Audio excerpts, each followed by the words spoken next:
pretty clear out there from our A camera out in Ridgefield. Welcome back, everybody, to Afternoon Live. Are you the person in your marriage who is responsible for maintaining family relationships, making sure the kids are happy, and ensuring that holidays and birthdays are magical? If so, you might be doing too much emotional labor for your family. Here to share exactly what that is and how to keep your marriage connected, we welcome back couples and sex therapist Megan Meganson. Girl, every time you come, it is like you are right on time for most things that are going on with most people. Well, you know, I just listen to what my couples are bringing into session in our practice and say, I think I'll talk about that this week. Yeah, no, and this is good because this time of year, I mean, emotions are running high. That's right. And people often already feel overwhelmed. Right. But if you're the person in your relationship that often takes on everybody's happiness, then you're probably like, ho, ho, what? Ho, ho, drum. Yeah, you know? Absolutely. And you know, emotional labor is a phrase that's getting a lot of press right now on social media, has been for the past couple of years. Yeah, what does it mean exactly? Yeah, so I really want to kind of break down what is emotional labor so that you have the words and the skills that you need to have a conversation about it with your partner, right? So emotional labor is all of the unpaid, invisible work and effort that we put into maintaining our own happiness, our family's happiness, and everybody's comfort.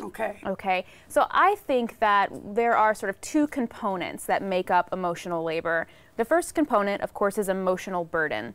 Right, and this is the emotional energy that we hold on to when we're trying to anticipate the needs of everyone in our family. Yes, okay, right? Check. We want to make sure people's feelings aren't hurt. We want to make sure everybody's happy.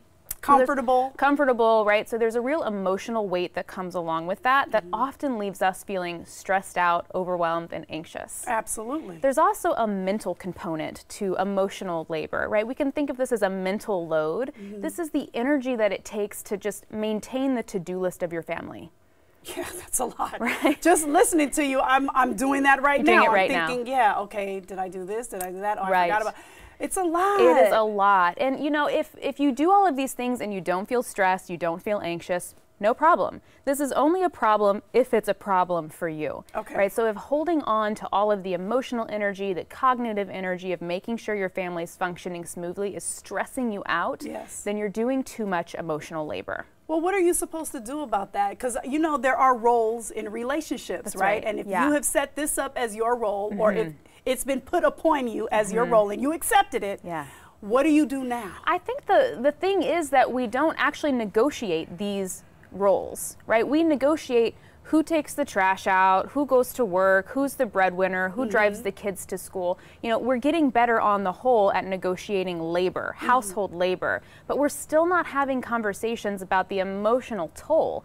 So I think the first thing we can do is start talking about it, right? We can start talking about, hey, I know that it's my job to make dinner, but can I tell you about all of the ways in which that stresses me out emotionally?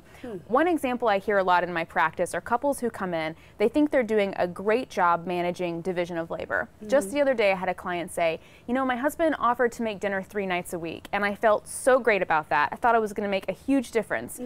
But actually, it feels worse because I'm still having to figure out what he's going to make for dinner, write the grocery list, do the grocery shopping, remind him that it's his night to make dinner. So sure, he's making dinner, but I still feel emotionally like I'm responsible for making sure that everything gets done. Yes. That's a harder conversation to have. It is a very difficult one to have because how do you not do this without sounding like you're complaining? Well, exactly. And there was an article that went viral a couple of years ago, and the title was something like, "Women Aren't Nags, We're Just Fed Up." Yeah. Right? And there's a great book now called Fed Up that I highly recommend people read if they're interested in learning a little bit more about emotional labor. The problem is that women on the whole are so burnt out and overwhelmed that they can't relax, they can't connect to their partners, they're too stressed. And it comes across as like, why are you complaining all the time? Why aren't you grateful for the help I'm giving you? The grateful word, the G word. Right. You should be grateful that I'm helping you with this. Well, I really can't be grateful when my emotional energy and my cognitive energy is so maxed out that I can't even think straight.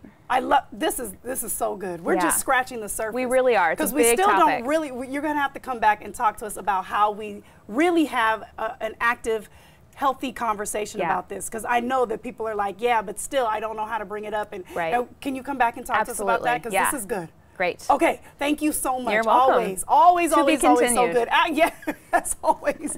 All right, we're going to have more information about Megan for you on our website at KATU.com. Okay, if you are a movie lover like me, then you do not want to miss what we have coming up next. We're throwing the ultimate holiday movie night. That's when we come back, so don't move.